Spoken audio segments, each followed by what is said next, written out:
Nagaa Waaqayyoo bakka jirtan hundumaatti isiniif haa baay'atu dhaggeeffattoota miidiyaa Holistic Wisdom Tube. Kun miidiyaa keessan miidiyaa Holistic Wisdom Tube yeroo hundumaa torbanitti guyyaa tokko sagalee Waaqayyoo isiniif qooduudhaan kan isin tajaajilaa jirudha.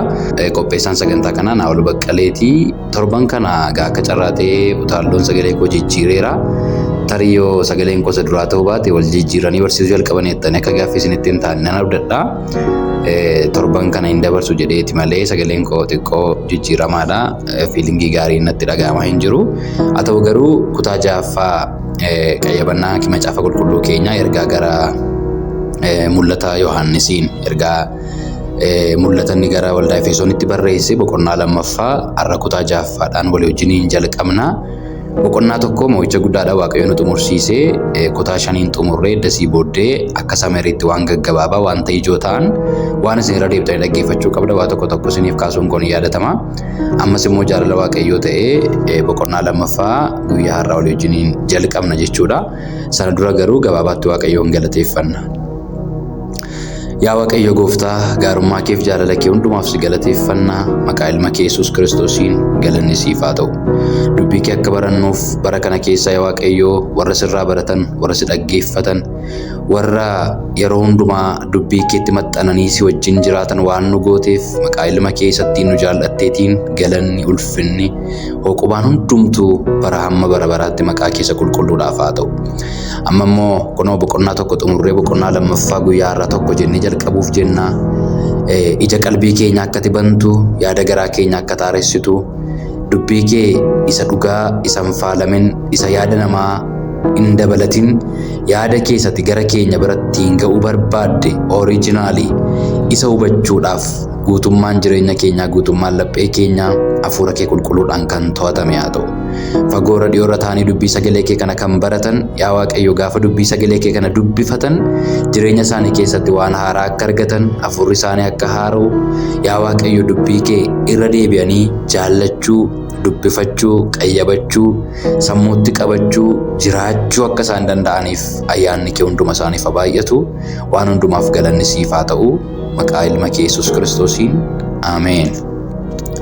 Egaa akkuma sila isiniif kaasee har'a mul'ata Yohaannis boqonnaa lama waliin jalqabna. Boqonnaa lama lakkoofsa 1 hamma 7tti kan jiru qofa waliin ilaalla. Mee daddafnee sagalee Waaqayyoo kan walii wajjiniin dubbifanne ergasii booddee immoo gara ergaasaa walii wajjin qayyabachuutti dabarra. Ergaa waldaa Efesoonitti ergame jedhama dureensaa. Gara ergamaa waldaa Efesoonitti ergaan kun kan isa harka isaa mirgaatiin urjoota 7 qabee baattuu ibsaa 7 gidduu deddeebi'uuti jedhii caafi. Ergichi an hojii kee wanta itti dadhabdu obsaan danda'uu keessa namoota hamoota immoo calluma jettee akka hin dhiifne warra ergamoota tuun ta'in nuyi ergamoota ofiin jedhan qortee ilaaltee sobduu ta'uu isaanii akka argite sana beeka. Ati obsaan akka dandeessu maqaa kootiif jettees akka baattu kanas akka hin dadhabin ani beeka. Garuu jaalala isa dur qabda turte sana dhiisuu kee sirratti argadheera. Ammas maalirraa akka kufte yaadadhu. Yaada garaa kee geeddaradhu. Hojii isa dur hojjette sanas hojjedhu. Kana yoo gochuudhaa baatte garuu ani sitti dhufee baattuu ibsaa keetii iddoo isaatii nan buta. Utuma ta'uyyuu immoo waan tokko qabda. Inni immoo hojii Niqolaawotaa isa ani jibbu ati sin jibbita. Namni gurra qabu isa hafuurri qulqulluun waldoota kiristaanaatiin jedhu haa dhaga'u. Isa moo'eef muka ija isaa nyaatanii jireenya isa jannata Waaqayyoo keessa jirutti nyaachuu nan kennaaf kan jedhudha. Ameen. Lakkoofsa 1:7tti kan jiruun dubbisee gara ergaa keenya guyyaa har'aa duwwaatti tun hin darbin dura boqonnaa 2 fi boqonnaa 3 overview waan gabaabaa isinii kennuun barbaada. Ergaa waldoota 7 akkamittiin akka walii wajjin qayyaban waa tokko tokko yaada isinii kaasuun barbaada. Mata dureen keenya isheen guyyaa har'aa jaalalaaf dhugaa kan jedhudha. Jaalalaaf dhugaa kan jedhu kun leesanii guddaa ani gaafa macaafa qulqulluu kana qayyabadhu keessaa hubadhee ergaa waldaa Efesoon keessaa jecha 2 duwwaadhaan samaraayis godhi yoonaan jedhame jaalalaaf dhugaa kan jedhuunan cuunfaanii boqonnaa 2:7tti kan jiru kana maaliif akka inni ta'e baay'ee keessi koo waan itti eebbifameef isiniin an kaasa booda. Sana dura garuu mul'ata Yohaannis boqonnaa 2 fi boqonnaa 3 irratti ergaa waldoota 7 ilaalla. Egaa kutaawwan darban keessatti waldaa 7 jechuun maal jechuudha kan jedhu laalleerra tootaaliitiidha. Waldaa hundumaa jechuudha malee Eeshiyaa Maayinarii keessa waldaa 7 duwwaa ture miti jenneerra. Boqonnaa 2 fi boqonnaa 3 irratti egaa akka saampiiliitti fudhatee waldaa torba warra Eeshiyaa Maayinarii keessa jiraniifitu mul'ata kana barreessaa jechuudha Yohaannis. Caaseffamni ergaawwan waldoota torban kanaa istiraakchariin isaanii jechuudha wal fakkaataadha baay'ee. Iddoo gurguddaa afuritti qooduu dandeenya. Akkaataan barreeffama isaatii baay'ee wal fakkaataa waan ta'eef gara fuulduraatti kan waldoota ja'an hafanii illee gaafa laallu istiraakcharii kanaa waan deemnuufi inni jalqabaa ergaan waldaa torbaaf barreeffame kuni seensa qabaa introduction isa jennu. Seensa irratti tokko adreesiidha kan tuqame. Ergaan kun eenyuudhaaf barreeffame kan jedhu gaafa tuqu gara ergamaa waldaa akkasiitti jedhee jalqaba. Hunda isaa yoo ilaaltan jechuudha. Fakkeenyaaf kutaa amma dubbisne boqonnaa 2:1 irraati gara ergamaa waldaa Efesoonitti jedhee jalqaba adreesii ergaa kana dubbata introduction irratti. Akkasuma immoo barreessinaan jedheetu Waaqayyo akka inni yookaan ergamaan Yohaannisitti mul'isu sun Yohaannis ergaa kana akka inni barreessuuf akka isatti dubbates in ibsa jechuudha. Barreessi koomaandii jedhu akka Waaqayyo laateef introduction jalatti hin dubbata. Akkuma kana immoo Yesuusin ibsuudhaan jalqaba. Abbaan ergaa kanaa Yesuus eenyudha kan jedhu description of Christ waa'ee Kiristoosiin describe gochuudhaan jalqaba. Isa kana cuunfine introduction party jechuu dandeenya. Paartiin lammaffaan ergaa waldaa torbanii gaafa laaltan istiraakcharii isaa keessatti haala waldattii dubbata. Condition of the church. Ani hojii kee beekaa jedha waldaa sana torbaniin yoo fudhattan. Ani hojii kee beekaa. I know maal keessa akkati jirtu, maalitti dadhabdee akkati jirtu, maalitti jabaattee akkati jirtu. Ani hojii kee beekaa. Haala waldattii dubbachuudhaan immoo itti fufaa. Inni sadaffaan istiraakcharii sadaffaan jajjabina yookaan akeekkachiisa. Exhortation or warning. Waldaa tokko tokko kan inni exhort duwwaa godhee dhiisu jira. Waldaa tokko tokkoof immoo kan inni warning laatu jira. Yaadadhu, deebii, qalbii kee jijjiirradhu, jabaadhu. Kan inni ittiin jedhu immoo jira. Istiraakcharii akkasiillee qabachuudha ergaan waldoota torbanii kuni. Inni dhuma goolaba qaba. Conclusionii qaba. Conclusion irratti waa wal fakkaataa lama dubbata. Tokko hafuura qulqulluu akka isaan dhaga'aniif abboommii kenna. Namni gurra qabu isa hafuurri qulqulluun waldoota kiristaanaatiin jedhu dhaga'u kan jedhu waldaa torbaniif irra deddeebi'ee gaafa inni dubbatu argitu conclusion irratti kana laata istiraakcharii baay'ee wal fakkaataa qabachuudha. Inni kan biraan immoo abdii warra mo'aniif jiru dubbata. Isa mo'eef jedha. Isa mo'eef kan jedhu kana hiikasaa inni ilaalla conclusion ergaa guyyaa har'aa keessatti. Anyways, ergaa waldaa torbanii kun mul'ata Yohaannis boqonnaa 2 boqonnaa 3 gaafa laaltan istiraakcharii gurguddaa kana arfan qaba. Introductionii qaba, haala waldattii qaba, jajjabina yookaan akeekkachiisa qaba, goolaba immoo qaba. Ergaan waldaa torbaniif barreeffame. Egaa kallattiidhumaanii gara ergaa waldaa Efesooniif barreeffametti yeroo dabarru ergaan waldaa Efesooniif barreeffame kunillee akkasuma paaternii wal fakkaataa kana hordofuudha. Boqonnaa 2:1 irratti introduction party gaafa inni dubbatu argitu irra deebi'ee gaafa inni dubbisu akkas jedha. Gara ergamaa waldaa Efesoonitti jedha. Adreesii ergaa kana dubbata. Adreesiin ergaa kanaa yookaan ergichi kan inni barreeffamee fi ergamaa waldaa Efesooniifidha. Ergamaa waldaa Efesoon kun eenyudha kan jedhu kutaa darbe keessatti baranneerra. Stars yookaan urjoota torban argee jedheetu urjoonni torban kun immoo ergamoota waldaa torbaniitiidha boqonnaa 1 gaafa qayyabanne jechuudha. Kanaaf ergamaa xalaan barreeffamuuf barbaachisu kun ergamaa warra hafuuraa kan taane Mikaa'eliin faa Gabrieliin faa hin taanii kan jedhu kaasneerra. Viyuu baay'eetu jiru. Viyuuwwan sana laalleerra. Garuu ergamaa Waaqayyootiif xalaa barreessuun hin barbaachisu isaan hafuuradha. Xalaa dubbisuunis barreeffamuufiinis barbaachisaadha jedhee waan ani yaadnee fi ani warra paasterii waldaa sanaa kan ibsuudha yookaan geggeessaa waldaa sanaa kan ibsuudha. Viyuu jedhu warra manan keessaati jechuudha. Ergamaa waldaa Efesoonitti kan jedhu kun waldaa Efesooniin nama geggeessu paasterii waldaa sanaa ta'u jaarsolee waldaa sanaa ta'u nama waldaa sana geggeessu nama waldaa sanaaf Waaqayyoon bakka bu'ee Waaqayyoof ergame messengerii ta'ee ergaa Waaqayyoo waldattiitti kan dabarsu waldattii gara Waaqayyootti kan jajjabeessu tiksee waldaa sanaa soortuu waldaa sanaa kan jedhudha adreesiinsa. Boqonnaan 2:1 guutummaatti introduction party dubbata. Introduction party keessaanii tokko adreesiidha jenneerra. Inni kan biraan immoo description of Christ Yesuus Kiristoosiin bifanni ittiin ibsuudha. Achi jedhee maal jedha? Ergaan kun kan isa harka isaa mirgaatiin urjoota torban qabee baattuu ibsaa torban gidduu deddeebi'uuti jedhii caafeedha. Agartanii waan gurguddaa sadii jedhii caafe kan jedhu koomaandii ergamaan kun yookaan Yesuus Kiristoos Yohaannisiif laateedha caafi introduction partii keessaa tokkodha kuni. Akkuma kana immoo description of Christ Yesuusin gaafa ibsu immoo akkas jedha. Yesuusin waan lamaan ibsa. Tokko isa harka isaa mirgaatiin urjoota torban qabee jirudha jedha. Inni lammataa immoo isa baattuu ibsaa torban gidduu deddeebuudha jedha. Egaa kutaa kana hubachuudhaaf kutaa darbe keessatti wanta qayyabanne yaadachuun barbaachisaadha. Urjii torba jechuun ergamaa waldaa torbaniiti jenneerra pastors warra jennu yookaan tiksee yookaan messengerii waldaa sana keessaa tajaajiludha jenneerra. Yesuus Kiristoos gaafa kutaa kana keessatti ifugaa akkamitti ibsa Yohaannis isa harka isaa mirgaatiin urjoota torban qabee jirudha. Waan gurguddaa lama kutaa kana keessaa arguu dandeenya. Tokko harka isaa mirgaatiin qabee jira. Harki mirgaan yeroo hundumaa protekshinii cimaadha. Aboo cimaa kennamuufiidha. Protekshinii addaa laachuufiidha. Harka mirgaa Baayibilii keessatti gaafa ilaaltan iddoo hundumaatti tokko aboo mul'isa. Inni lammataa immoo protekshinii addaa mul'isa. Harki mirgaan yeroo baay'ee yoo namni sun bitee miti ta'e aktiiviidha. Harka mirgaa keessatti wanti qabame isa harka bitaan qabame caalaa protected kan ta'edha, secured kan ta'edha. Kanaaf ergamoonni waldaa torbanii kun yookaan ergamaan tajaajilaan waldaa Efesoon kuni protekshinii Yesuus Kiristoosiin akka inni qabu. Yesuus Kiristoos tajaajiltoota isaa, messengeroota isaa protect akka inni godhu, secure akka inni godhu kan nutti ibsudha. Inni kan biraan immoo hooggansa cimaa kan nutti ibsudha. Qabee jira inni jedhu kun immoo hooggansa isaa jala jiraatu akka inni godhe ta'u lafa inni itti erge dhaqu kan jedhudha. Kanaaf ergamoota isaa yookaan messengerii tajaajiltoota isaa Yesuus Kiristoos protekshinii addaa godhaa fi eegumsa addaa godhaaf harka mirgaadhaan qaba. Inni kan biraan immoo hooggansa isaa jalatti bita.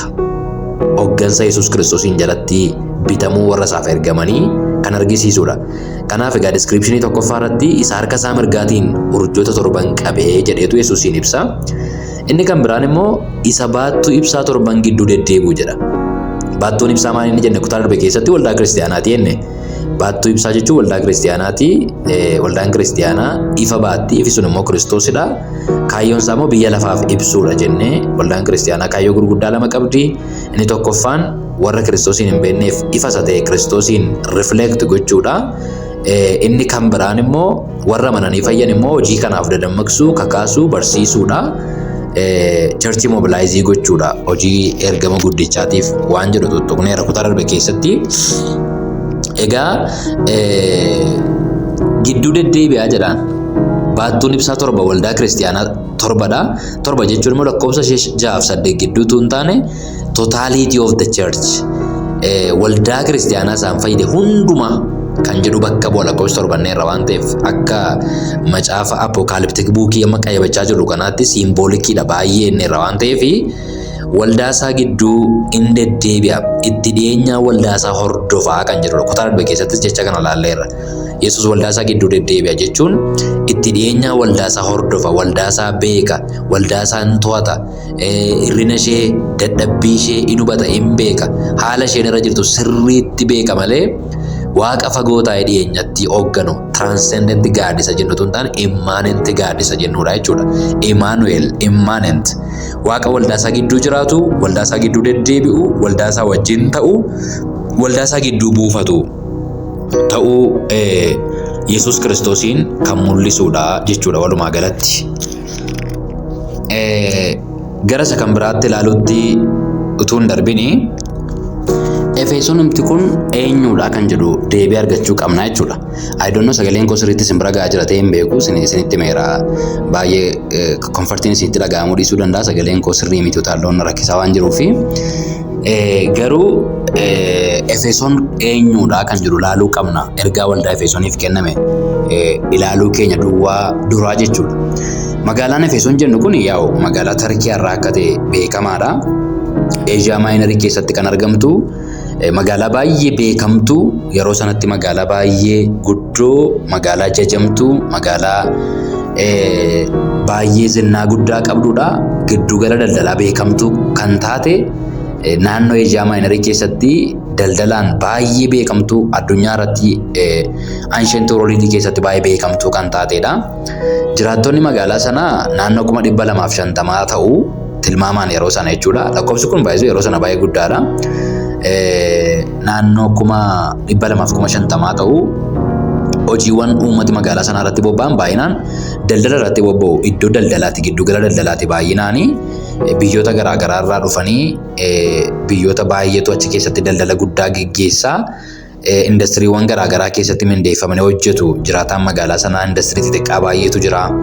Akkasuma immoo hojii ogummaa garaagaraa kan hojjetan, sibiila kan tuman, waan garaagaraa hojjetanii magaalaa industiriitii, magaalaa biizinesii baay'ee ho'aan keessa jiru, magaalaa daldalaati, giddugala daldalaati. Efesoonii kana duwwaatu hin taane ijaarsawwan hawwatoo hedduudhaan kan faayamtedha. Gamoowwan babbareedoo baay'ee qabdi. Siidaawwan mootota garaagaraa baay'ee qabdi. Adduma kan ishee godhu garuu addunyaarraa bakka hawwata tuurizimii gurguddaa 7 bara sana keessa ture keessaa akka addunyaatti jechuudha. Akka Eeshiyaatti miti, akka kontinentii isaaniitti miti. Akka addunyaatti iddoowwan gurguddaa 7 raankii qabatan keessaati Efesoon beekamtuudha. Maaliin? Galma waaqayyittii tolfamtuu Artemis. Afaan Giriikiidhaan Artemis jedhama, afaan Laatiiniidhaan Diyaanaa jedhama. Waaqayyittii gaaddees ishee jennuudha. Normaalii waaqa dubaraa jedhamee tilmaamama. Normaalii yani hin beeku waaqa akkamitti dhiiraaf dubara akka qabaatu I don't know. Waaqi saala hin qabu ibsuudhaaf jecha Waaqayyo akkas godhee Yesuus akkas godhee jenna. Yesuus illee nama guutuu waan ta'eef namummaa isaatiin dhiira ture. Waaqayyo garuu dhiiras miti dubaras miti. Garuu maskuliiniidhaan akkuma saala dhiiraatti dubbatama. Isheen kun immoo akka saala dubaraatti dubbatamte Artemis yookaan afaan Laatiiniin immoo Diyaanaa isheen jennu kun jechuudha. Innaa galma kanatti biyya lafaa guutummaarraa dhufanii keessatti waaqeffatu. Bara sana keessa galma baay'ee guddaadha galma Artemis kun. Namoonni iddoo garaagaraa dhufanii achitti Artemisiif dubartii kanaaf in sagadu. Siidaan ishees jira magaalaa sana keessa. Indoom siidaan ishee waaqarraa bu'eedhaan amanu turanii. Waa'ee magaalaa Efesooniin sirriitti kan dubbatu hojii ergamoota boqonnaa 19 sirriitti ilaaluu dandeessu. Boqonnaa Efesooniidha boqonnaan 19 akka jirutti waa'ee magaalaa Efesooniin dubbatu hojiin ergamoota qayyabannaaf akkasinitti walitti isin dubbisuu dandeessu. Lakkoofsa ani barbaadu garuu darbee ani isiniin dubbisa. Keessumatti lakkoofsa 35 boqonnaa 19 gaafa isin dubbisu hojii ergamoota. Booddees caafaan mandara sanaa saba sana calluma jechisiise. Yaa namoota Efesoon, mandarri Efesoon galma Artemis guddittiitii fi dhagaa bifa fakkeenya ishee isa waaqarraa gabbu'e akka isheen eegdu kan hin beekne jira laata jedhe. Seenaa kana isin dubbifachuu dandeessu. Phaawulos magaalaa sanatti wangeela lallabnaantu goolii guddaan ka'ee gaafa goolii guddaan ka'utu namichi magaalaa sana bulchu tasgabbeessuudhaaf waan kana haasa'a. Maaltu isin maraacha Artemis akka isheen waaqarraa buute siidaan ishee kan waaqarraa bu'e eenyutu wallaalee jedhe. Phaawulos Artemisiin gabbuusee ilaalee gatiin qabu Artemis ineffektiiviidha. Waaqa miti jedhee xinneessee ilaalee jedhanii jarri iyyanii dubbii kaasnaanitu. Maani waan guddaa maaliiti kun kana eenyutu wallaale maaliif aartuu waan barbaade jedhu maasin aarsaadha yaadisaa. Garuu konseptiin kun tureera jechuudha. Siidaan ishee waaqarraa gabbu'eedhaan amanu turan. Hojii ergamoota 1935 irraa yoo ilaaltan. Kanaaf egaa siidaa guddaan kun hawwata tuurizimii yookaan wantoota seena qabeeyyii addunyaa bara sanaa keessa Ancient World keessatti bebbeekamoo ta'an 7 keessatti inni kun raankii 1 qabateera as a world. Akka naannoo sanaatti miti jechuudha. Baay'ee beekamaadha, baay'ee zinnanyaadha. Siidaan sunis naannoon sun magaalaan sun jechuukooti. Isteediyeemii guddaa qaba, maarket pileesii guddaa qaba, tiyaatira iddootti agarsiifamu iddoo babbareedaa magaalaa sana keessaa qaba. Magaalaa dinqiidha. Magaalaan Efesoon baay'ee magaalaa hawwataadha. Bara sanatti egaa bakkeewwan hawwatamoo 7 sana keessaa tokko ta'uusaa duwwaatu hin taane namoonni addunyaa kana guutuurraa dhaqanii siidaa dubartii kanaatti akka isaan sagadaa turan hojii ergamoota boqonnaa 19 irraa arguu dandeessu. Keessumatti lakkoofsa 27 irraa akkas jedha isiniin dubbisa. Ammas hojiin keenya maqaa gadee argachuusaa duwwaa utuu hin ta'in galmi Artemis waaqayyittii guddittii akka waan gatii hin qabnetti lakkaa'amuun isaa hin sodaachisa. Amma eenyutu akkasitti lakkaa'aa jechuudha. Phaawulos faatu akkasitti lakkaa'aa jira. Hin sodaachisa kun waan hamaadha jedhaniitu baay'ee ol kaasanii haasa'aa jiru. Galmi waaqayyittii guddittii Artemis akka waan gatii hin qabnetti lakkaa'ame kan keenyallee rakkoo iyyuu hin qabu jedhaniin. guddinni waaqayyitti ishee warri Eeshiyaa keessaa warri biyya lafaa keessa jiranis hundinuu itti sagadan baduuf jedha isaaniin jedhe. Eeshiyaa keessa duwwaatu hin taane biyya lafaa hundumaa keessaa dhaqanii dubartii kana siidaa isheetti kan sagadan galma sana keessattis kan sagadan namoonni baay'een turaniiru. Waa'ee maaliif sayiduu fi tokkoffaa dubartiin kun waaqa dhala namaaf kennituudha jedhamee itti amanama. Dhala namaaf kenniti. Dubartoonni yeroo isaan da'an da'umsa irratti isheetu gargaara. Dhalas isheetu laata jedhamee waa yaadamuuf addunyaa kanarraa namoonni dhala dhaban baay'een achi deemu. Namoonni ulfaa baay'een isaanii da'umsa irratti akka isheen gargaartuuf achi deemanii isheedhaaf hin sagadu turanii. Waaqa misooma magariisaatii jedhanii yaadu turanii. Misoomni magariisi kun biqilaan kun neechariimti lafarra jiru kun hundumtuyyuu isheetu sasteenii godhaa jedhamee amanama ture. Waaqa jihaatii the god of moon jedhamee beekamaa turte. Waaqa jihaati jedhamaa turte. Kanarraa kan ka'e addunyaan guutuun magaalaa sanatti dhaqee wal ga'aa ture. Magaalaa baay'ee magaalaa jajjabduudha. Tarkii irraa jechuudha. Naannoo Tarkii irraatti kan argamtu turte. Namoonni ogummaa garaagaraa qaban illee magaalaa sana keessa jiru. Fakkeenyaaf namichi Demeexiroos jedhamu tokko hojii ergamootaa kana boqonnaa 19:25-29 isin dubbifadhaa yeroo waan hin qabneef hin dubbisu. Demeexiroos siidaa dubartii kanaa xinneessee hojjetan immoo bareechee sibiilarraa xinneessee hojjeteetu birrii guddaatti gurguratan immoo lakkoofsa 25-29 gaafa dubbistanii karaatti horii argannu illee nutti cufaa jira Phaawulos jedheetuun immoo argumentii karaa biizinesii dhiyeessaa jechuudha. Warri kaan argumentii karaa waaqa guddoodha. Waaqa addunyaa guutuu waaqeffatu salphisee kan jiran dhiyeessu. Demeexiroos immoo biizinesii keenyarra iyyuu taa'e sibiila kana siidaa ishee tumnee baqsineetu namoota iddoo garaagaraatti gurgurraa. Isaan immoo akka waaqaatti fudhatanii galanii itti sagadu. Biizinesii keenyallee affektu godha. Lallabbii Phaawulos kunii kan jedhu argumentii akkasii dhiyeessa. Waa muraasa isinii kaasuu yaaleera magaalaa Efesoonii na xinnaatuuti. Akkasiin viijuwaalaayizii gochaa jirtan nan amana. Waa'ee waldaa Efesooniin egaa hintii muraasa mee waan shanan tokko isinitti agarsiisuu nan danda'a. Macaafa qulqulluu kana keessaa waa'ee waldaa Efesoonii waa tokko waan argachuu dandeenyu jechuudha. Inni tokkoffaan waldattiin akkamitti jalqabdee isa jedhudha. Waldaa Efesoon amma ergaa waldaa Efesooniif ergame dubbachuu godhuu waatoo hin taane isa kana sinuu dubbifachuu dandeessu litiraalii baay'ee irra waan jiruuf qayyabannaa kana keessatti kaalchiraal isteedii, istoorikaal isteedii, woordi isteedii bakka barbaachisaatti yeroo keenya fayyadamne gochuun barbaachisaa ta'e waan natti mul'atuu fi waldaan Efesoon kun akkamitti jalqabdee kan jedhu ilaaluun barbaachisaadha. Isa kana hojii ergamootaa boqonnaa 18 lakkoofsa 18-21tti dubbifachuun murteessaadha. Boqonnaa 18 irratti yeroo jalqabaaf Efesoon kan jedhu baay'ee irraa kan isheen itti maqaa dhahamte lakkoofsa 18 kaasee akka jedha. Phaawulos guyyaa baay'ee amantoota Qorontos bira erga bubbulee booddee nagaa isaanitti dhaamee Piriskiilaadhaaf Aqiilaa wajjin markabaan Sooriyaa dhaquudhaaf ka'e. Phaawulos wareega waan qabuuf Kaancheriyaa lafa buufata markabaatti rifeensa mataa isaatii murmurate. Mandara Efesoon yommuu ga'an yeroo jalqabaaf Baay'ibilii irraa Efesoon kan jedhu lakkoofsa kana irratti dubbatamaa jira. Mandara Efesoon yommuu ga'an Piriskiilaaf Aqiilaa iddoo tokkotti dhiisee Piriskiilaaf Aqiilaan kun adamanaaf abbaa manaa ta'uu hin hafuu jedhamee yaadama. Ofiisaa mana sagadaa dhaqee Yihuudotaa wajjin dubbate. Efesoonitti jechuudha kun. Phaawulos yeroo dheeraa akka isaan bira turuufis hin kadhatan. Eenyu warri Efesoon. Inni garuu tole hin jenneen. Jaalala Waaqayyoo yoo ta'e deebi'ee nan dhufa isaaniin jedhee nagaa isaanitti dhaamee markabaan Efesoonii ka'ee adeemee jedha. Kanaaf jalqaba Phaawulos jara kana bira mana sagadaa yookaan mikuraabii isa jennu lixee akka inni isaanii wajjin haasa'ee kutaa kanarraa hin dubbifanna. Egaa waldaa Efesooniin abalutu jalqabe kan jedhu explicitly Baay'ibilii irratti wanti barreeffame hin argamu. Namoonni yaada lama yaada sadii hin kaa'u. Warri tokko Aqiilaa Piriskiilaatu jalqabe waldaa kanaa kan jedhu hin kaa'u. Warri kaan immoo Phaawulostu ishee manni gaafa dhaqee itti dubbatee warra Yihuudotaa wajjin dubbatee sanaan namoonni amananii waldaan sun achumaan established taate yaadi jedhu jira. Yaadi sadaffaan immoo Apolostuu waldaa sana hundeesse kan jedhu jira. Inni kun baay'ee argumentii dadhabaadha. Sababni isaa maaliif akka ta'e booddee isinitti nan agarsiisa. Apolosiin akka hin taane evidensiin tokko waan jiruufi garuu waldaa kana most probably Phaawulosiin ta'uu danda'a namni hundeesse isa jedhu itti amanama. ergasii erga Phaawulos waldaa kana hundeesse yookaan immoo lallaba isaatiin kiristiyaanonni Yesuusiin amanan erga argamanii namoonni muraasni erga argamanii booda garuu namichi Apholoos jedhamu kuni waldaa kana barsiisaa akka inni ture kutaattaan irraan arganna jechuudha. Keessumatti hojii ergamootaa boqonnaa 18:24-28 fi boqonnaa 19:1-7 gaafa ilaaltanii Apholoos kun nama dubbii qajeelchee dubbachuu danda'u garuu nama barsiisisaa guutuu hin taane wayii akka inni turetu arganna. 24-28 isiniin dubbisa akkas jedhaan.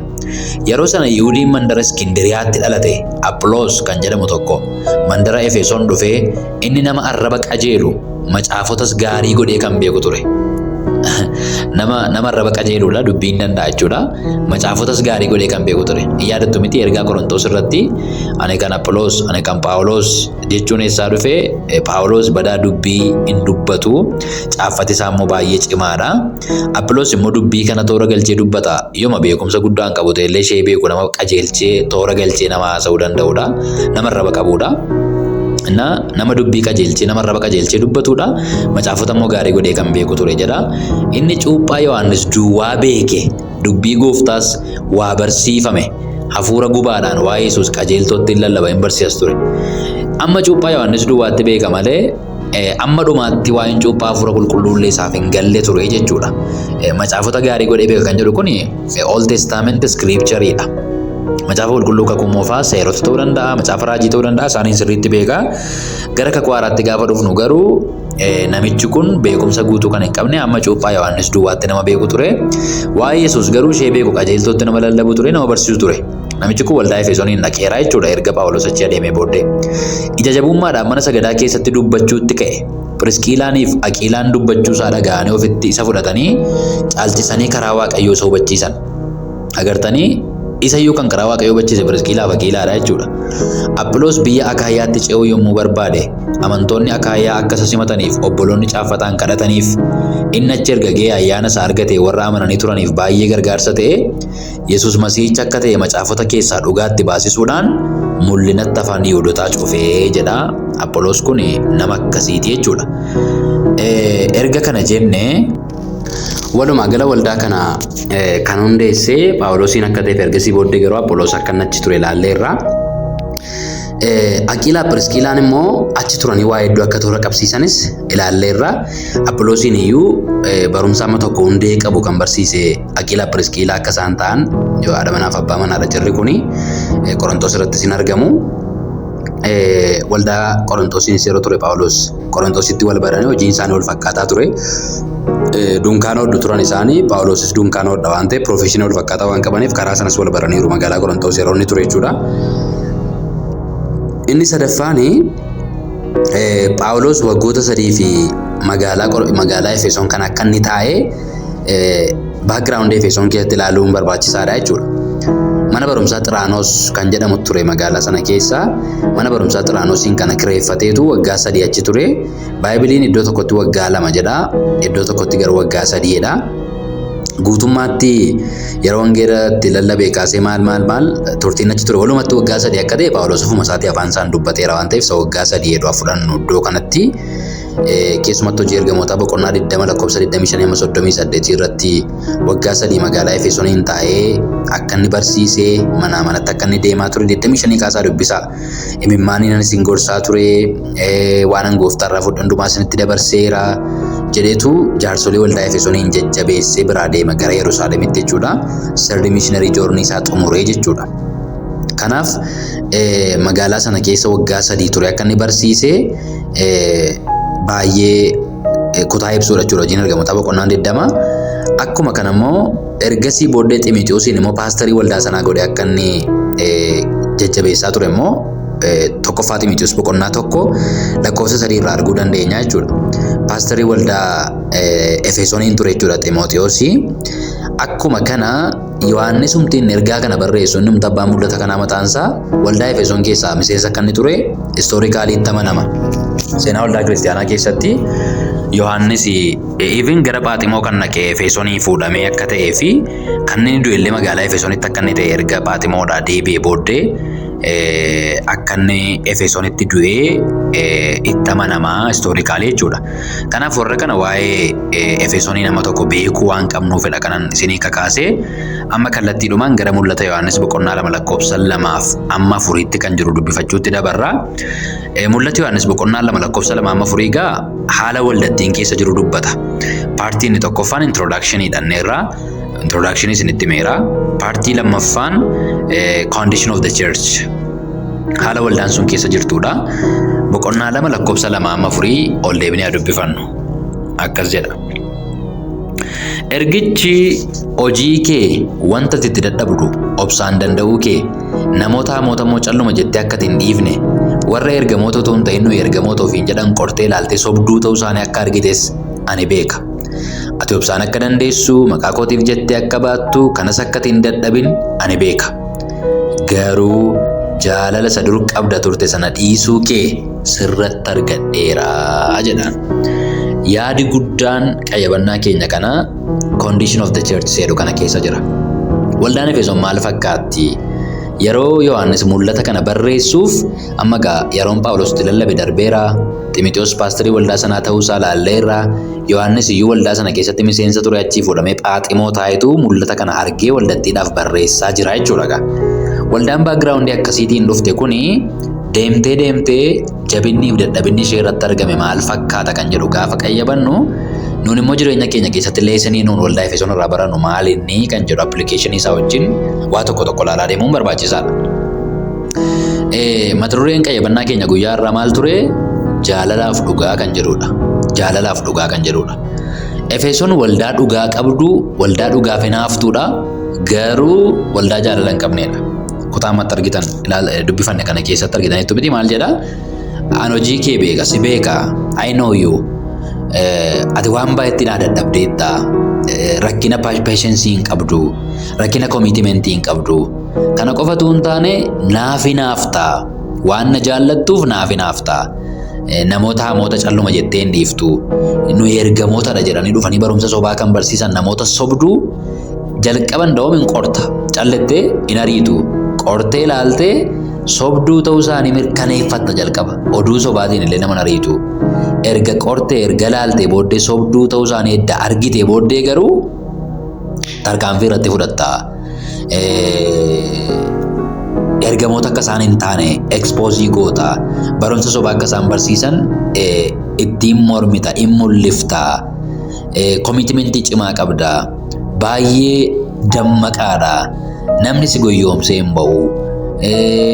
Barsiisa Kiristoos yaalaa gaafa argitu daftee balaaleffatta. Barsiisota sobaa gaafa argitu daftee reject goota. Barumsa irratti qopheessita. Kana duwwaa immoo miti naaf jettee ari'atama garaagaraa keessa dabarta. Maqaa kootiif jettee waan baay'ee baatta. Ani kana hundumaa beeka jedheetu jajjabeessuu irraa jalqaba. Waaqayyoof galanna ta'u. Baay'ee namatti tola akkaataa itti waldaan torbanuu kanaaf ergaa Yesuus Kiristoos ergu gaafan ilaalu jajjabeessuu irraa jalqaba. Takkaa dheekkamuu irraa jalqabu. Ati gatii hin qabdu, ati du'aa dhadhee hin jalqabu. Waan gaarii waldattii hin qabdu dubbatee jalqaba yeroo hundumaa. Maaliif yoo jettan baay'ee kun kaawunsilingii keessatti baay'ee murteessaadha. Roga jabinaa namootaarraa jalqabuun ati kana kanatti gaariidha, kana kanatti ati gobasiidha jettanii gaafa jalqabdan gorsa taanu dheekkamsa keessan itti aanu dhaggeeffachuudhaaf namni open minded ta'a. Erga namni presupposed ta'ee booddee na jibbaa natti naafa edda namni isiniin jedhee booddee waan offensiivii dubbattanii kaatanii nan jajjabeessan illee yoo jettan namni isin dhaggeeffatu jalqaba ergaa gaarii irraa jalqaba. Exhortation irraa jalqaba jechuudha. Kanaaf you are so committed, commitmentii cimaa qabda. Alertii dhiidhati barumsa dogoggoraa irratti dammaqaadha. Naaf hinaafta. Inobsita maqaa koof jettee rakkina baay'ee keessa dabarta. Caarii laateeraaf jechuudha. Baay'ee gaariidha. Jabaadhu kan jedhu lakkoofsa 2-3 irratti dubbatee ka'eetu 4 irratti garuu jedhee jalqaba lakkoofsa 4 gaafa jalqabu. Jaalala isa dur qabda turte sana dhiisuu kee sirratti argadheera jedhee jalqaba. Kana gaandhuurrii ergaa keenya guyyaa irraa jechuudha. Dhugaaf jaalala walii wajjin deemsisuun baay'ee waan ulfaataadha. Dhugaa jaalala warra kana lamaan walii wajjin si'a takkaa fuudhanii deemuun baay'ee ulfaataadha. Arras waldaa kiristaanaa keessatti wanta ogummaa guddaa barbaaduu fi wanti rakkina guddaa uumaa jiru baalaansii dhugaaf jaalalaa wal faana fuudhanii deemuudha. Dhugaa jiru mul'isuuf jennee jaalala dhabna yeroo tokko tokko jechuudha. Yookaan waaqayyoof hinaafuuf jenneetu jaalalatti hir'anna yeroo tokko tokko. Keessumaa leadershipii hafuuraa keessatti, spiritual leadershipii keessatti jechuudha. Inni kun baay'ee murteessaadha. Annaguma isiniin jedha gaafa kutaa kana dubbisee baay'ee na tuqe. Dhugaaf jaalala wal faana fuudhanii deemu. Amala waaqayyoo keessaa baay'ee kan na dhibu, waaqayyoon adda kan godhu guddaan tokko isa kanadha. Dhugaaf jaalala isaatu wal madaalaadha waaqayyo. Dhugaa duwwaa miti waaqayyo, jaalala duwwaas miti waaqayyo. Dhugaa iddootti eegaa jaalalli isaas guutuudha. Yeroo hundumaa kana baalaansii godha waaqayyo. Nutti immoo kan irratti yeroo hundumaa yeroo waldaa kiristaanaa geggeessinu, anis nama waldaa kiristaanaa keessa jiru waan ta'eef yeroo tokko tokko baalaansiin keenya gara dhugaa duwwaatti jal'ateetu jaalala namootaaf kompaashinii dhabuu keessatti kufna. Jaalala dhabuu keessatti kufna. Namoota kunuunsuu dadhabuu, namootaaf ho'uu dadhabuu, namootaaf garaan nu jibbuu diduu keessatti kufna. Yeroo tokko tokko hangara dhugaan dhaabbadha, hangara dhugaan jira jechuu duwwaadhaan jaalalatti hir'anna yeroo baay'ee. Mee waa'ee waaqayyoon waa tokko isinii kaasuu barbaada. Keessumatti barumsa fayyinaa gaafa barsiisnu fakkeenya kana baay'ee waan fudhannuuf. Waaqayyo amala gurguddaa lama qabaa jenna yeroo hundumaa. Inni tokkoffaan waaqayyo dhugaadha. Just qajeelaadha, dhugaadha, qulqulluudha waaqayyo. Kana gaafa jennu maal jechuudha? Cubbuu wajjin raawwatee walii galuu hin danda'u. Cubbuu wajjin tokkummaa uumuu hin danda'u. Cubbuutti dheekkamuu, cubbuutti faraduu dhiisuu hin danda'u waaqayyo. Eenyummaansaa qulqulluudha, eenyummaansaa dhugaadha waaqayyo. Sobi compromise gochuun waaqayyo bira hin jiru. Kun amala waaqayyo isa guddaa isa guutu tokkodha. Baay'ee kan nama dhibu garuu waaqayyo dhugaa duwwaa miti, jaalaladha immoo waaqayyo. Jaalala jechuun maal jechuudha? Garaa laafaa, namaa gaddaa, namaa ho'aa, namaa dhimmaa. Waaqayyo compassionii qaba, araara qaba waaqayyo immoo. Jaalaladhas jechuudha. Ekstiriimii gurguddaa lamadha kun. Dhugaadhas jaalalas waaqayyo. Amma egaa waa'ee redemptionii furii karaa Kiristoosiin nuu kenname keessatti wantoota gurguddaa kana lamaantu wal faana raawwatame. Waaqayyo nama jannataa ba'ee cubbuu hojjete wajjin akka inni hin jiraanne kan isa godhu dhugummaa isaati. Qajeelummaa guutuu, qulqullummaa guutuu qabaachuunsaa nama cubbuu hojjete wajjin akka inni hin jiraanne isa godha. Nama perfektii hin taane wajjin akka inni hin jiraanne isa godha. Dhalli namaa immoo perfektii ta'uu dadhabee redda gaafa cubbuu hojjeteeti. Akkam godha waaqayyo? Rakkatee jechuudha waaqayyo. Okay, waaqayyo qulqulluudha, dhugaadha, qajeelaa, jastiidha waan ta'eef dhala namaa kana cubbuu hojjeteera nan balleessa kan jenneef immoo waaqayyo araara qabeessa, waaqayyo jaalaladha, waaqayyo ho'aan kan guuteedha. Jaalala qabeessa duwwaatu hin taane innumti mataan isaa jaalalaadha Yohaannis immoo ergaa isaa keessatti. So jaalala akkamittitu cubbamaadha nama gatare. Jaalala akkamitti no perfektii miti jedhee nama dhiisare. Namaa gadda jaalalli, namaa obsa jaalalli, irra namaa darba jaalalli, carraa namaa laata jaalalli. Kun amala wal faana waan hin deemne fakkaatu amala waaqayyo qabu ekstiriimii gurguddaa lama jechuudha. Kana keessatti gaa waaqayyo abbaan maal godhee jaalala isaas dhugummaa isaas utuu hin jallisin dhala namaa kana fayyisuu filate waaqayyo. Maal godhee Yesuus Kiristoosiin qooda keenya dabarsee laate jechuudha.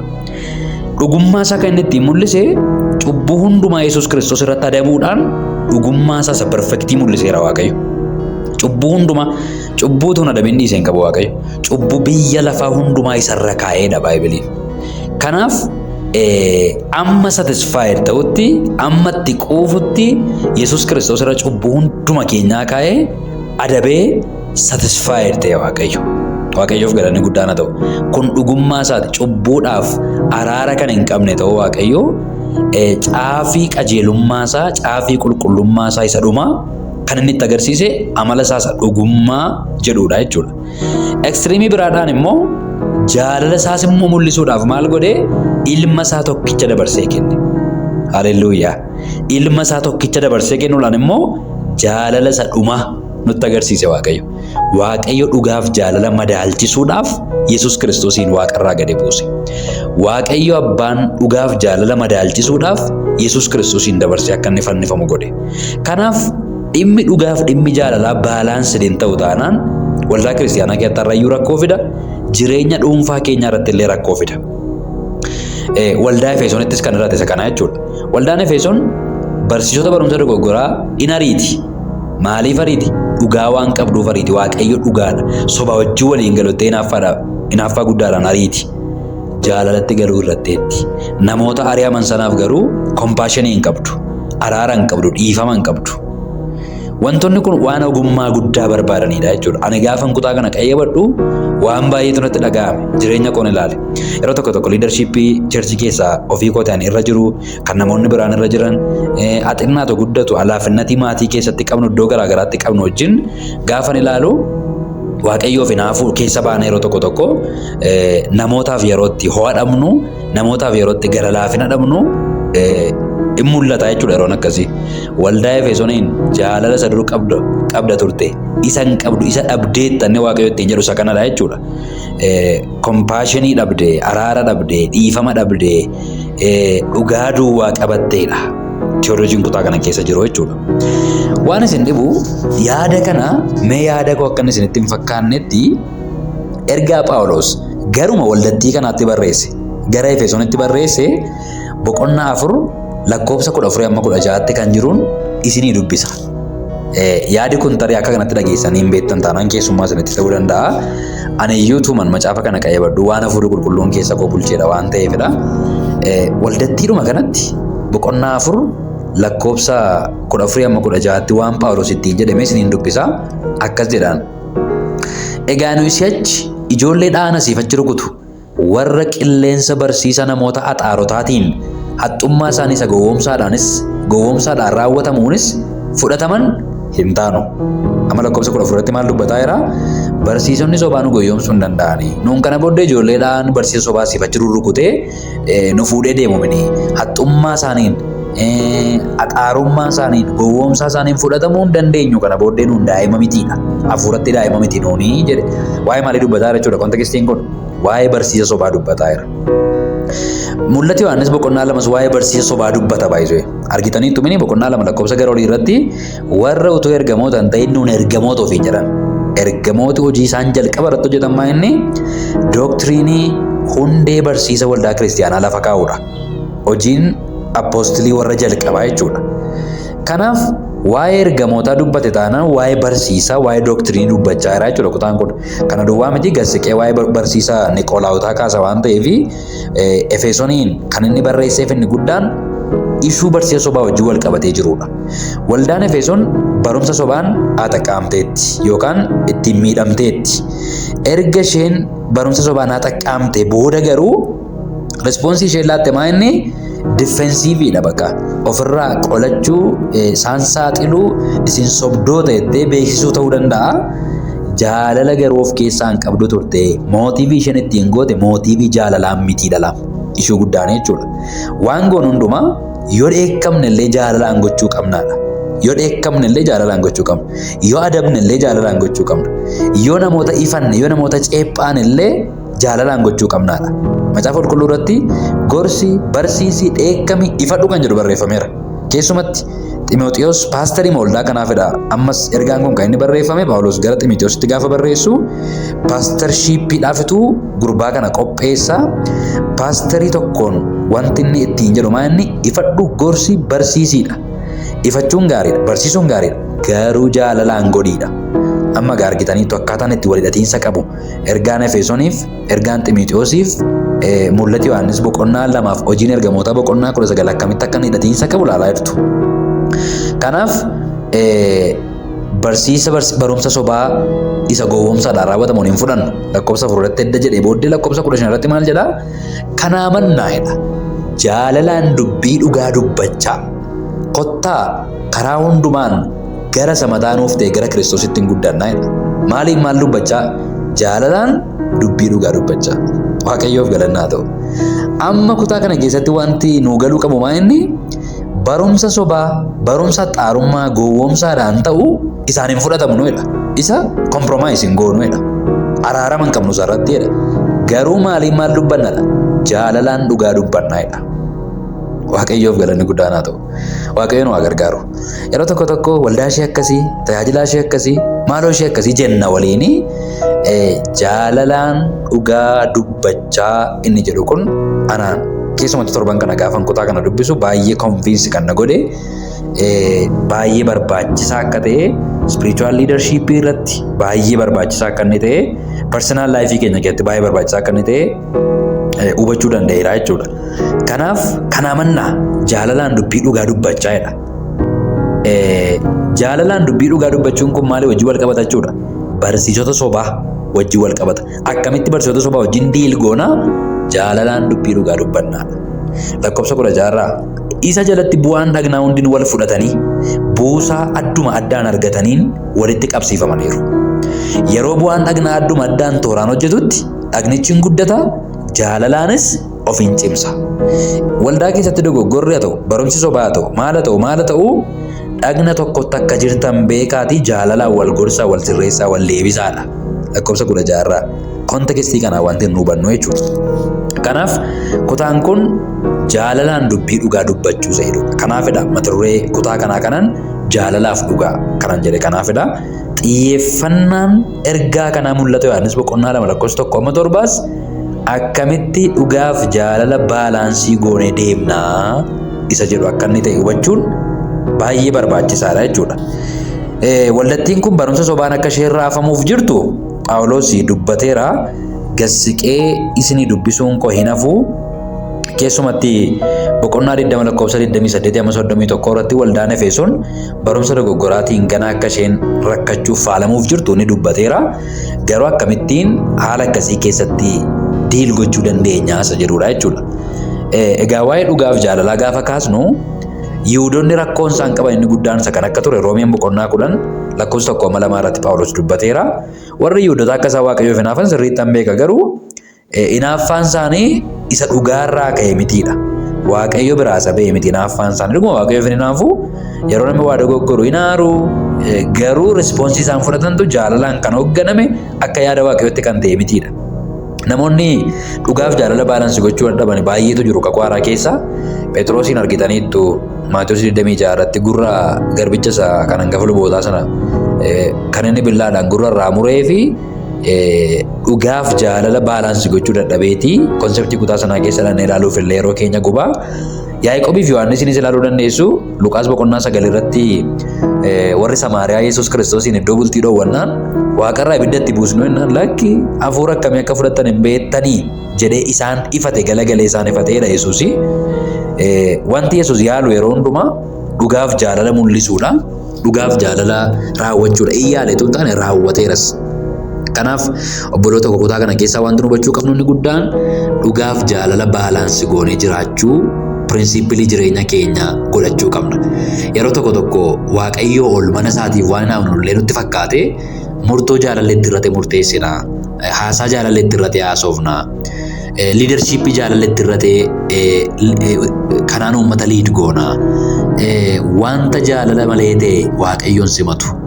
Hinaaffaa gaarii jaalala malee ta'u Waaqayyoo akka inni hin simanne beekuun baay'ee barbaachisaadha.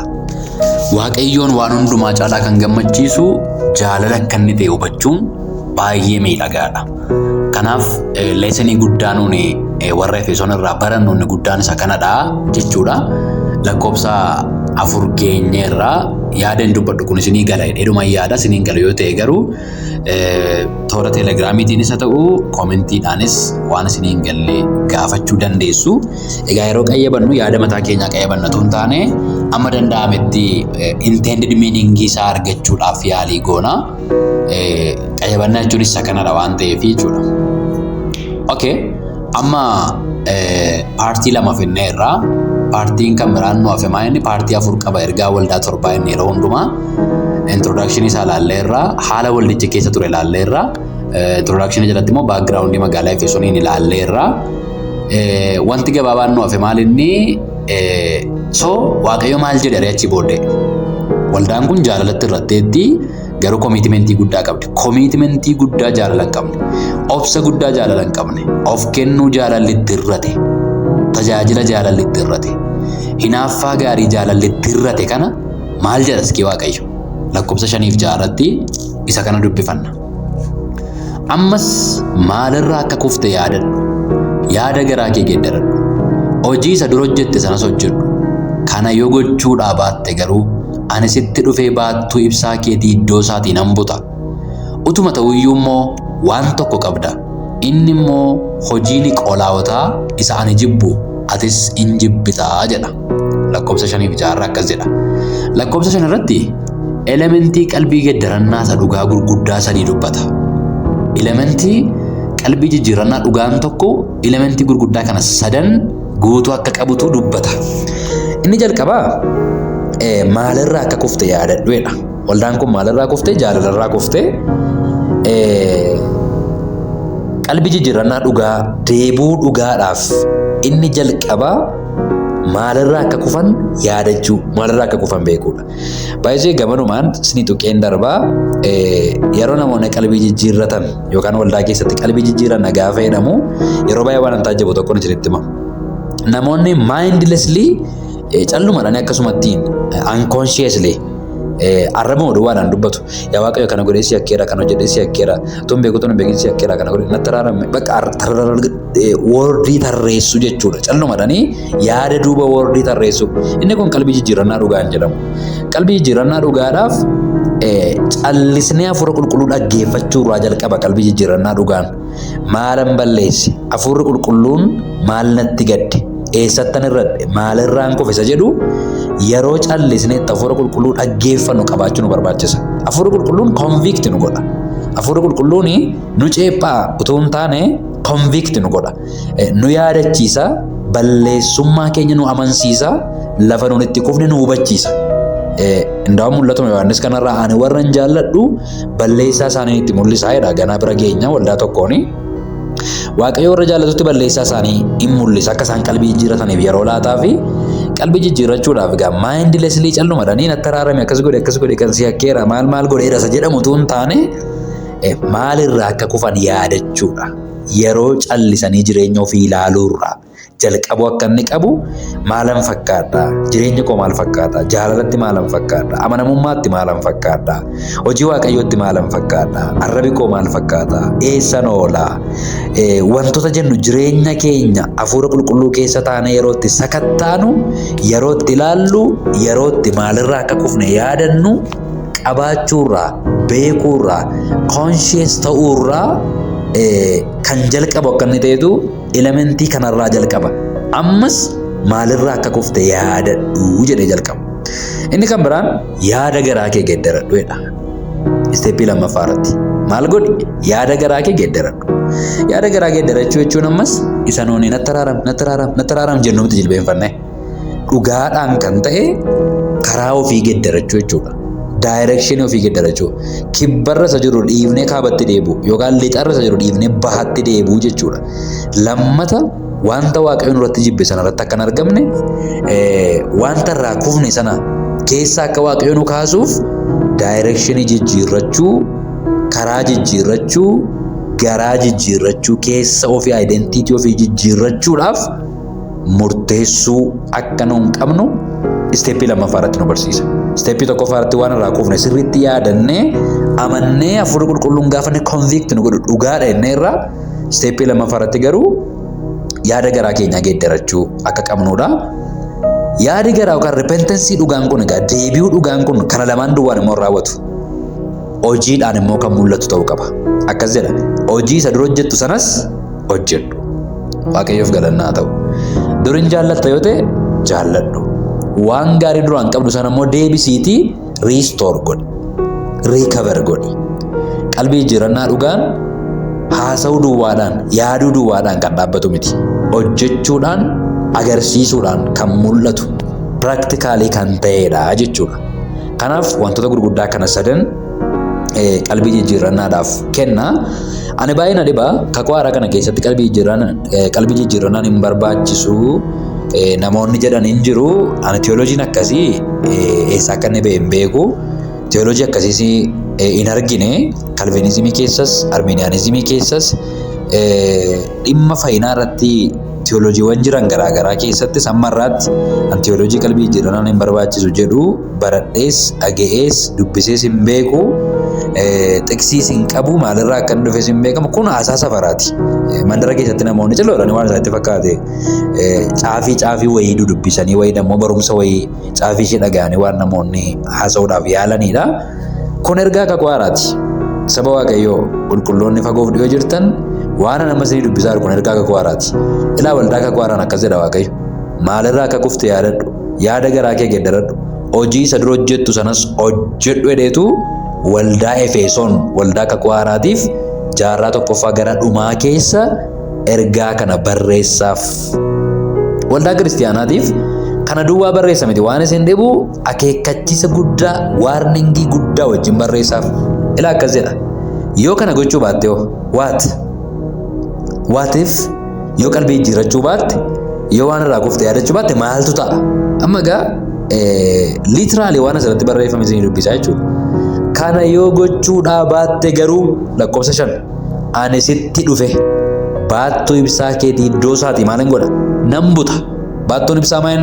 Waldaa kiristiyaanaati. Waldaa kiristiyaanaa keetiin iddoodhaa balleessaadha. Waldattiin akka isheen baddu kan mul'isuudha jechuudha. Kanaaf jireenya qalbii jijjiirannaa dhugaa hin qabdu taanaan baduun waldaa kiristiyaanaa beekamaadha. Waldaa kiristiyaanaa gaafa jennu gamoo miti muka miti namadha. Namoonni amanne anoo amaneera anoo maal godheera jennee teoloojii biyya lafaarra hin jirre namoonni haasofnu yoo jiraanne ani carraa kanaa waamichan isinii godha. Yoo qalbiin jijjiirrattu ta'e hin baddaa jedhe Waaqayyo waldaa Efesooniin. Baattuu ibsaa keetiin iddoodhaa kaasa. Liitiraalii kun waan hiika gadi fagoos hin qabu kuni waanuma ifaa waanuma liitiraal miiningii irra keessaa qabudha.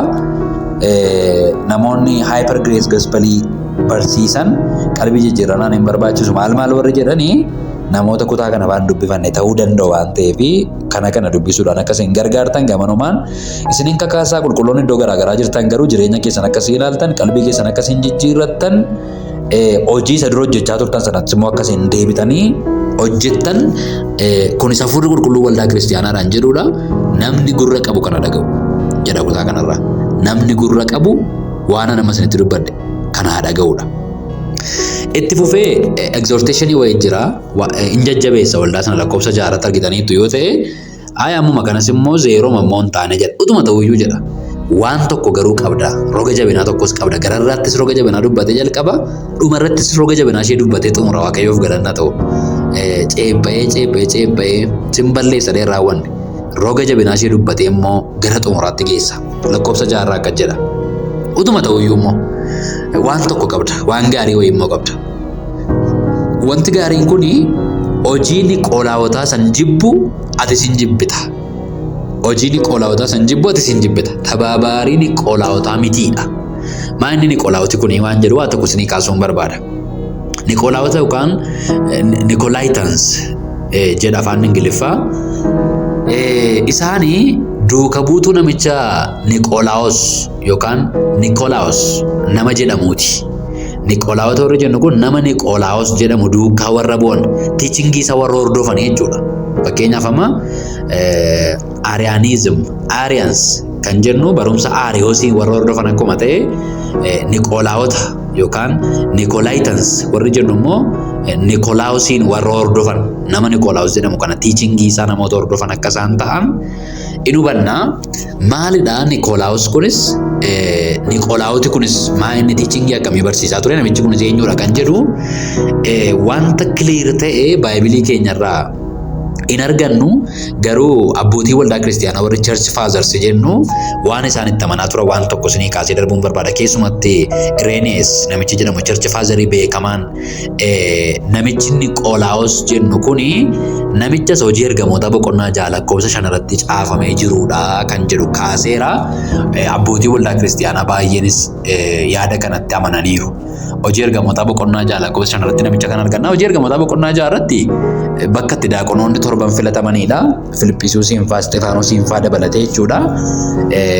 Isaan kanatti dabalatee warra nama 7 keessaa tokko Niqoolaawos isa jennu kana lakkoofsa 5 dubbisame akkas jedha. Tuuti sun guutummaatti dubbii ergamoonni dhiyeessan jaallatanii Isxifaanos kan jedhamu amantii isaatti jabaa kan ta'ee fi hafuurri qulqulluun kan keessa guute dhiyeessan.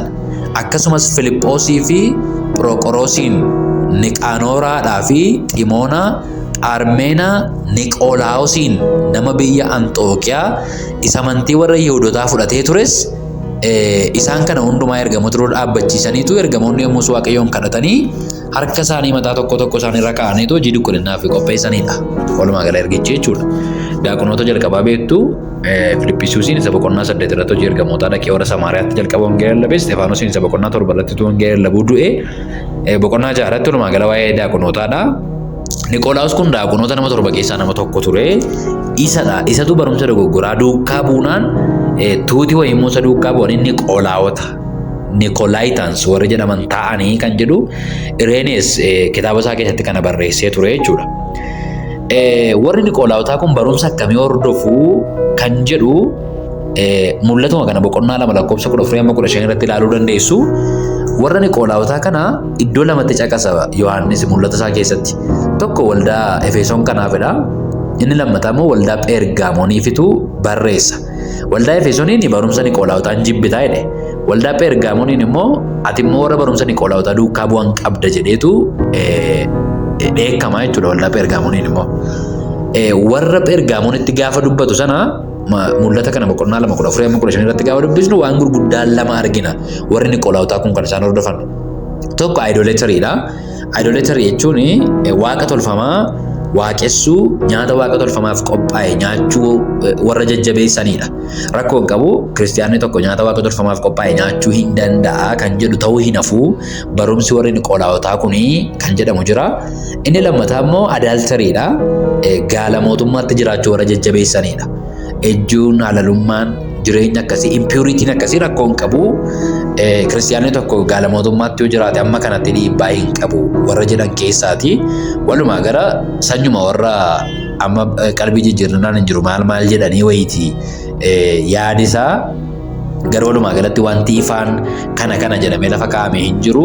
Mul'ata boqonnaa 2 irraa garuu idolatrii fi adaaltarii akka inni ta'e barumsa sobaasaan qopheessan warra kan akka inni ta'e nagarraa jechuudha. Keessumatti hojii ergamootaa 20-28 kana isiniin dubbisin xumuruun barbaadu. Waldaa Efesooniin wanta inni jedhe lakkoofsa 28 kaasee hojii ergamootaa boqonnaa 20 akkas jedhaan.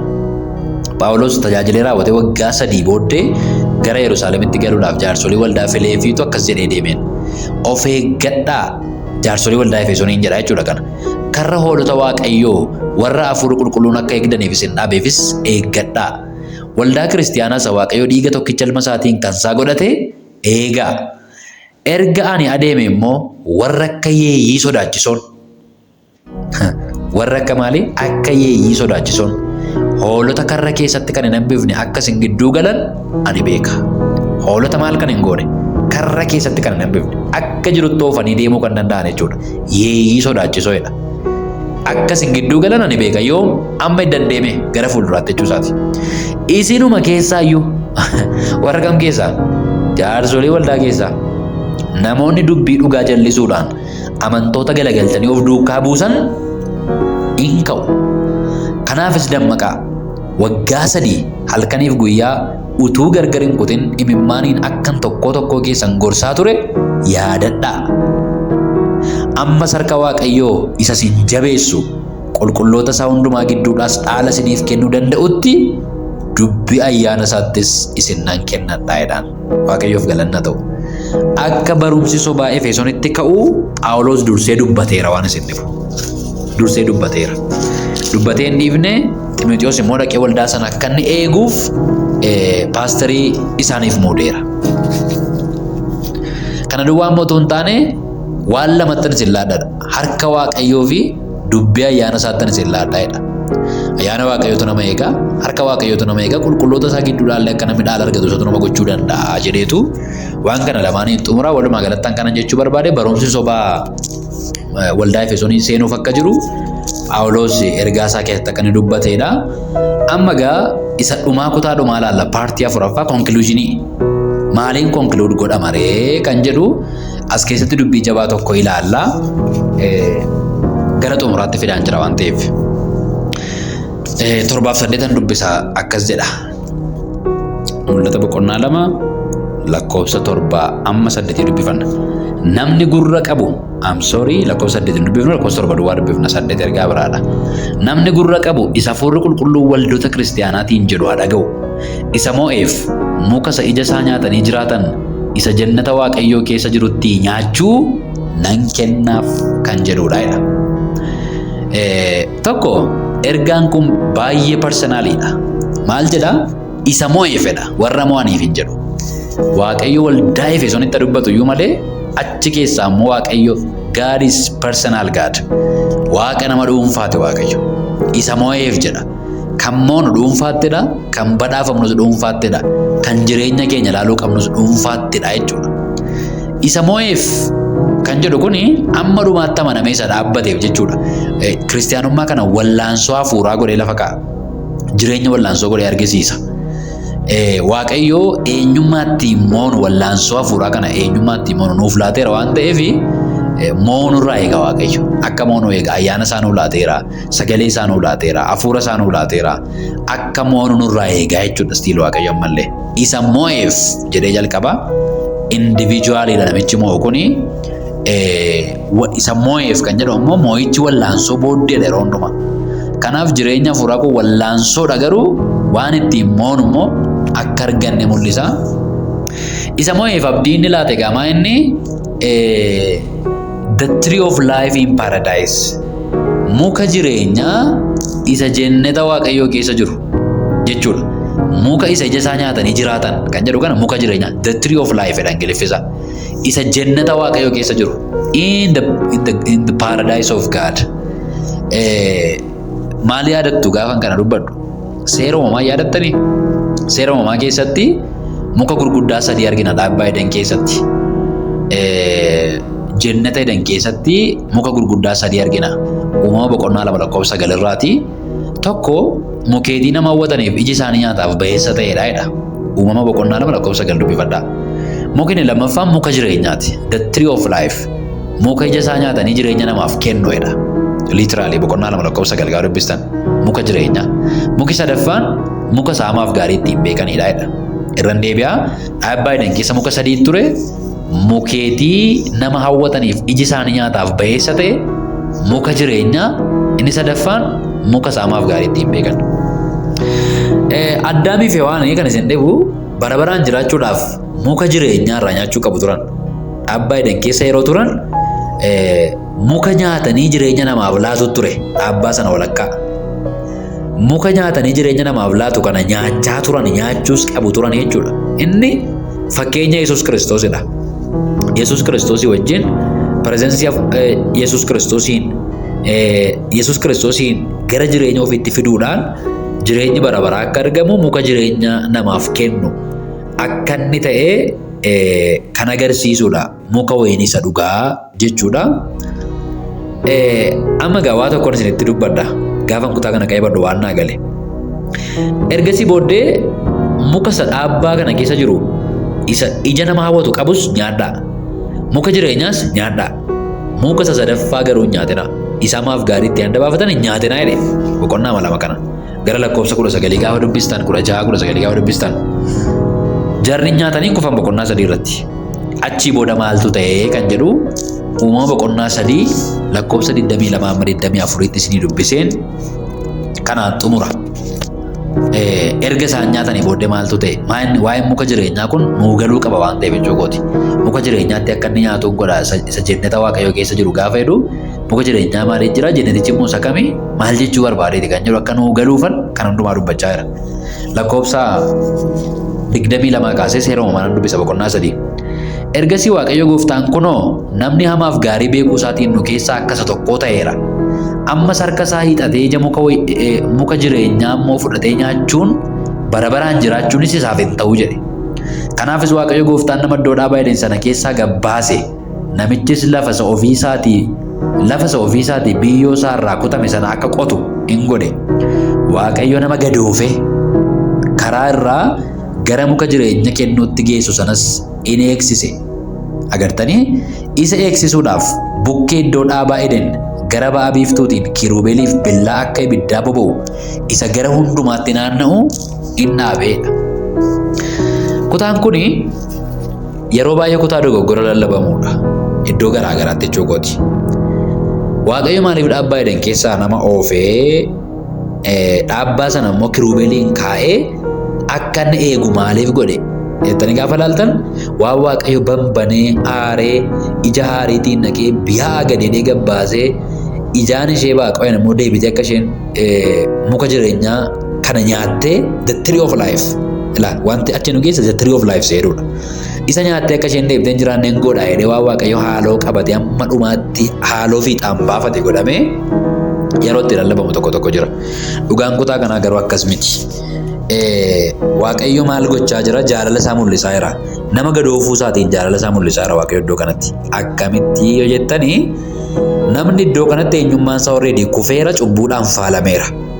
Utuu dhaqee muka nyaatanii jireenya namaaf kennu kana deebi'ee nyaate maaltu ta'a jechuudha? Eenyummaa kufeen bara baraan jiraata jechuudha namni. Eenyummaa faalameen, eenyummaa kufeen bara baraan jiraata. Du'i hin jiru Waaqayyo irraa gargar ba'ee bara baraan jiraata jechuudha. Waaqayyo irraa gargar ba'anii bara baraan jiraachuu Waaqayyo namaa oolchu. Kanaaf Waaqayyo maal gochaa jira? Fala barbaaduudhaaf eenyummaan kufe kun eenyummaa permanently akka hin taaneef umuriin namaa gabaabbatee du'ee Yesus Kiristoos inni furummoo deebi'ee dhufee dhala namaa akka inni furuufitu eenyummaa kufeen muka nyaatanii bara baraan jiraatan kan akka hin nyaanneef isa dhoowwe Waaqayyo jaalala isaa guddaa fi redemptionii karaa Yesus Kiristoosiin dhufu guddaa lafa itti mul'iseedha. Iddoon kun jechuudha. Kanaaf muki jireenyaa kun gabaabumatti maa inni muka nyaatanii bara baraan jiraatanidha. Muka nyaatanii Waaqayyo wajjin jiraatanidha. Kanaaf isa moo'eef muka jireenyaa kanatti akka inni nyaatuun godha jedhee seera uumamaa wajjin gaafa ol bira qabu namni eenyummaan isaa erga kufee muka jireenyaatti akka hin nyaanne dhoowwamee kirubeeliin eegamee dhaabbaa sana keessaa gadi ba'e. Maaliif? Eenyummaa kufeen bara baraan jiraachuu waan hin qabneef, Waaqayyo irraa adda ba'ee bara baraan jiraachuu waan hin qabneef, falli biraan argamuu waan qabuuf, falichi immoo redemptionii karaa Yesuusii waan ta'eef. Erga kun ta'e booddee garuu erga Yesus Kiristoos dhufee jireenya laatee, jireenya inni laate kanatti immoo warri mo'an carraa akkamii deebi'anii argatu jechuudha. Muka jireenyaatti carraa deebi'anii nyaachuu argatu jechuudha. Kana jechuun maal jechuudha? Eenyummaa haaree, identity haaree qabaataniiru waan ta'eef amma akka deebi'anii garaa baanetti Waaqayyo wajjin jiraachuudhaaf carraan kennameera. Kiruubeel akka Addaamiif Hewaaniin dhaabbaa gara Edenitti akka isaan ol hin galleef gadoofe gadhoowwe sana amma Waaqayyo ergamaa isaa kaa'ee nu warra moo'ee iddoo jireenyaa isaa keessaa gadi nu oofuu jechuudha. Waaqayyoof galanni guddaan haa ta'u. Kanaaf kun milikkita Waaqayyo wajjin fellowship dhugaa fellowship itti fufaa qabaachuuti, milikkita bara baraan jiraachuuti, dhimma jireenya bara baraa akka inni ta'edha.